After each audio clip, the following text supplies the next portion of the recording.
Hey guys, I just got back home from watching UFC 319 and I want to give you guys my immediate reactions to this card. I'm going to start off with the main event. Oh my goodness.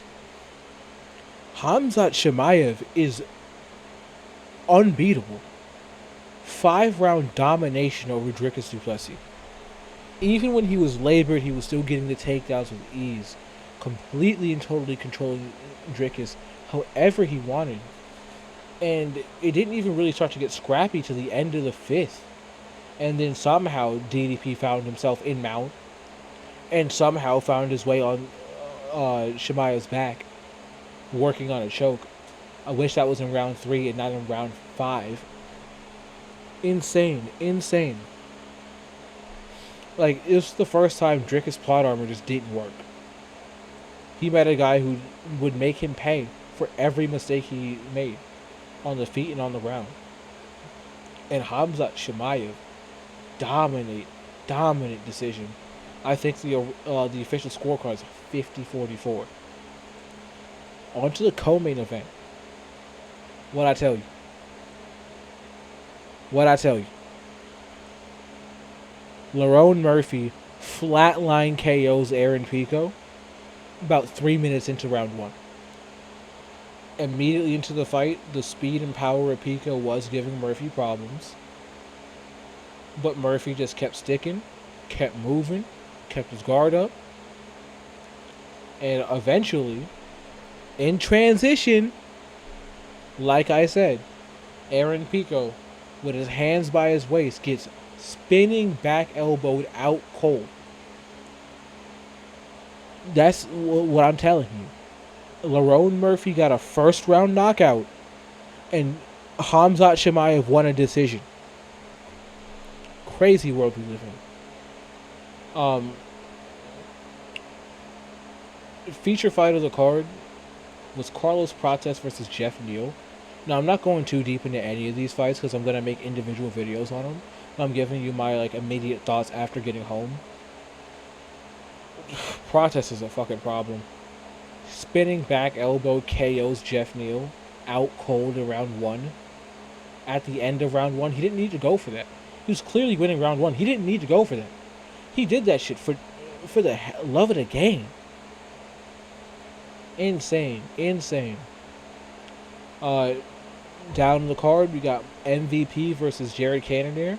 Absolute schooling from Michael Venom Page. Cannonier didn't know what was in front of him, didn't know what to look at, what to see. He looked slow and labored, and truly got schooled in every aspect of MMA by MVP. And I didn't expect MVP to be as strong as he was, but he was definitely very strong, very big, very quick, very fast. I don't know who's dealing with that man at this weight class. You have to hard grapple him because you can't strike with him. And opening up the card, we have Tim Elliott versus Kai Asakura. Tim Elliott guillotines Kai Asakura out cold in round 2. Asakura was looking kind of okay in round 1. Completely fell off a cliff and then got subbed. There's nothing else I could tell you about that fight. But I will talk more about it later.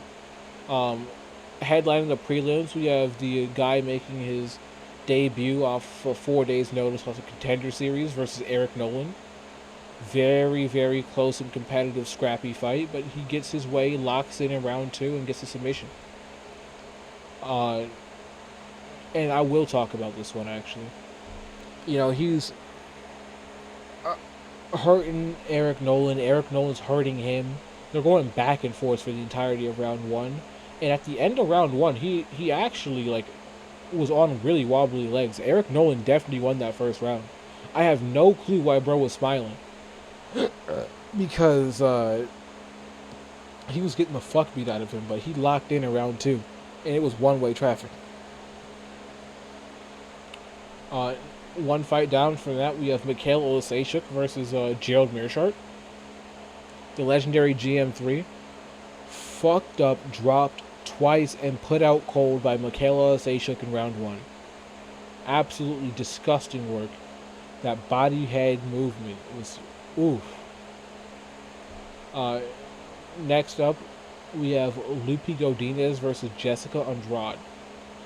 Now, Lupita Godinez looked really, really okay in this fight. Andrade was fighting with her career on the line, and she was scrapping. It was a very scrappy, fun fight. Like, funnily enough, it just was. Lupi won the first 2 rounds. Andrade won round 3. Clear 29-28. And it was just a kind of performance from Andrade that we come to expect. Great takedown defense all the way through. I don't think she gave up a single takedown. Uh, and it was just a really high-paced scrap. Insane fight. And at lightweight, we have Chase Hooper versus Alexander Hernandez. Thank fucking God Alexander Hernandez KO'd Chase Hooper. I don't like Chase Hooper. I don't like how he gets fed the worst fighters in the fucking division. I'm so glad Hernandez derailed that hype train. Because it shouldn't have been a thing to begin with. Giving bro Clay Guida and Jim Miller after he beats Borshoff. Not like, get the fuck out of here. Hopefully the UFC stops babying him. And he goes on to do something else. I think he'd make a fucking great chemistry teacher. Because what is bro doing in the UFC? He can't strike. He only has elite grappling and that is it. On to the early prelims. We have Edson Barboza versus Jakar Close. Jakar Close did enough to win a decision. That's all I could say. Like, it was a close fight. But Close did enough to win a decision. If you wanted to give the fight to Edson off damage and off around 1 and 3, I don't even mind it.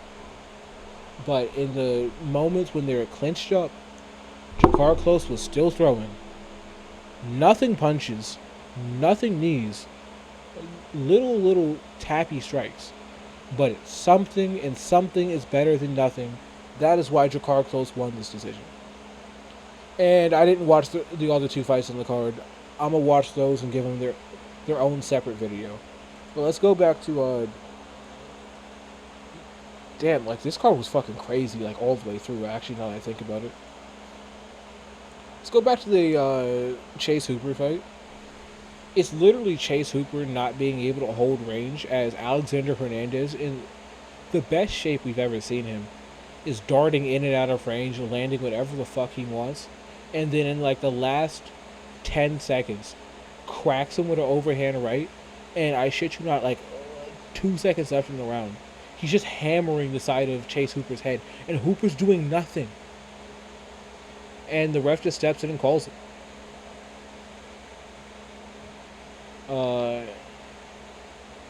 Gotta talk about Gerald Meerschaert a little more. I really want to talk about this one because it was a really nice performance from Mikhail Osasha. You can really see how much better he's gotten from fighting with the fighting nerds and training with them. I'm seeing bro move like Kyle Borralho, and the way he was setting up the punches was a little more technical than what we are used to seeing from him. And eventually he found an uppercut and a left hand that put down Gerald Meerschaert. He let Meerschaert back up to his feet, found another overhand left that dropped Meerschaert again, and then he went into Meerschaert's guard and ground and pounded him out cold. Nasty finish. And that is my just immediate reactions to this card. I'm going to do in-depth breakdowns of every fight on the main card, and I just wanted y'all to get my immediate reactions. And I'll do a quick little summary. Hamzat's fucking unstoppable. No one at 185 is stopping him. Lerone Murphy's next in line for the belt because fuck Movsar Evloev apparently. Carlos Prates is back because no one KOs Jeff Neal and he flattened him out in round 1.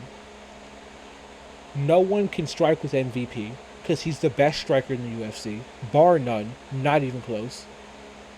And Tim Elliott fraud checks another prospect. What an insane card, what an insane night. I hope everyone's having a good day. And don't forget to like, comment, subscribe, and hit that bell icon so you get notified when I drop my next videos.